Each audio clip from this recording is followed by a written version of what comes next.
Bắt đầu quay quay. Đây nguyên thăm sang mình bị mà vượt nè, còn nguyên càng thu hưởng giang. Vậy lẽ nhớ nhẹ nó đăng cái dùng dễ nha. Nên là mình dùng thêm lẹp ra đó, nì cái lô. Dơ. Lo thôi chứ. Bắt đầu như này. Tông sang lô á. Tông sang chết cái đôi găng tay hình. Anh nghĩ tao vào. Cái này tao vào người tôi. Cái tao láo hả? Anh nghĩ tao vào này. Anh nghĩ là bắt đầu anh cô để sao bộ cực thà bài họ bộ thâu nó nè thì nó có đừng nói và tỏi gì họ thì đừng mấy bộ thâu thôi em nó không hay chắc cái nó lên nó ý số đi ơi dạ khuya khuya em là có thảo không muốn hỏi khuya hay đi thì dân này cũng trình mà nhưng mà ấy gì đó hả nghe thế thì nhiều. đó giờ ô thuê đáng đó giờ ô thuê đáng Bye như lên đi. ôi thuê coi mới rất bê cơm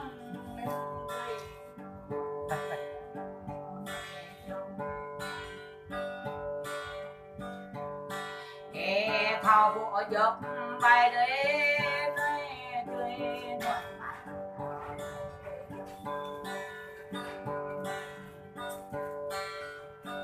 đông giờ ô thuê đáng đông giờ ô thuê đáng chùa ra đông giờ bằng ngày ô thuê Chắc luôn cái đặt đấy. nhau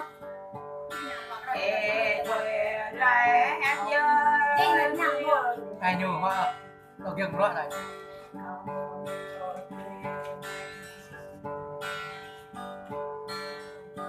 đông giờ ô thuê đáng đông giờ ô thuê đáng cao bộ anh ô thuê ô đừng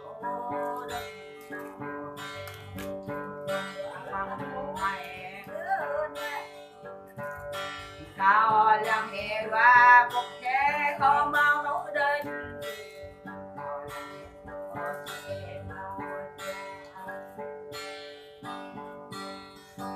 đông giờ ô thuê đáng đông giờ ô thuê đáng và vừa gọi đó mà cái chuyện nghiệp này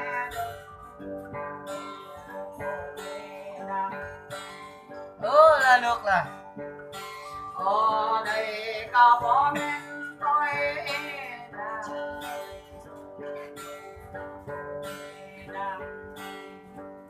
Giờ dòng riêng thôi đấy. đâu giờ ô thuê đáng đâu giờ ô thuê đáng cha ô dòng đi đường vào anh đây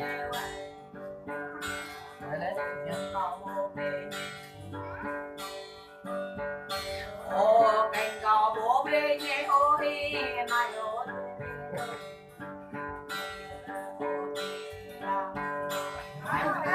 Lên nè, đoạn lúc đấy. đâu giờ Đoạn lúc đấy. đáng đâu giờ ô thuê đáng Lấy tả vào chuyện mẹ này. Cái quyền kỳ. nào ai cho giữa mắt đơn là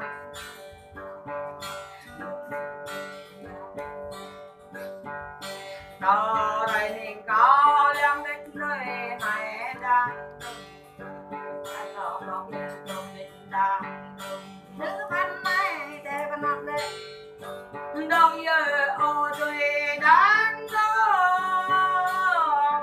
đâu giờ ô thuê đáng cao tuổi nhau cha thao lệ đang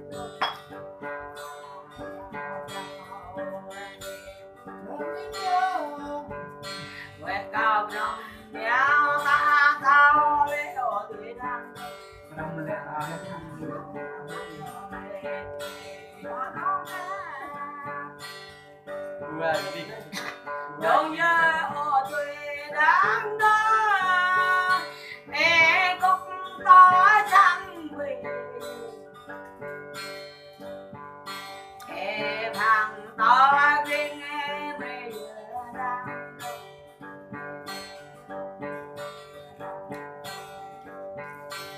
ô màu anh cao về ơi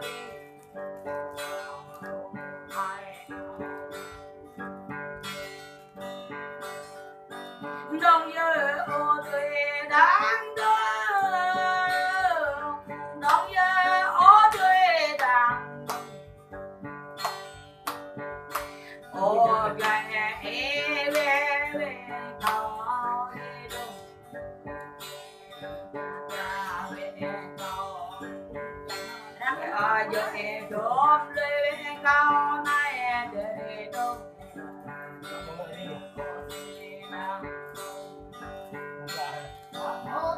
Ba cho anh. đông giờ ô tuổi đáng đó ô Vừa như này là lưu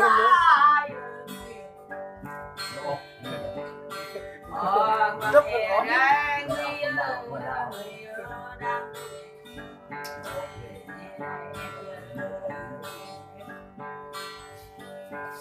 ở đây có một mình tôi đang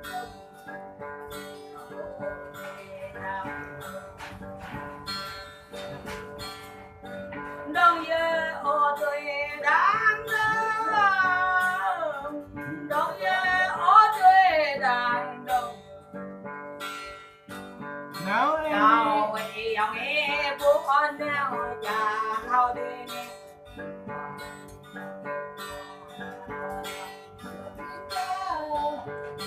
cao ấy ông em lòng neo bác thao đi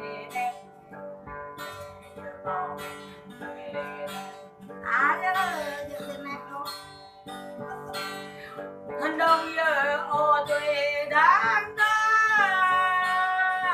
đông giờ ô tuổi đáng Phải lên lên.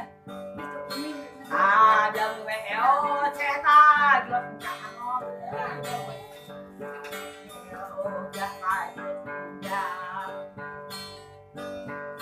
nam cà leo cả ta mày đang ủa trong những gì đó Hai đứa này gì đó nè.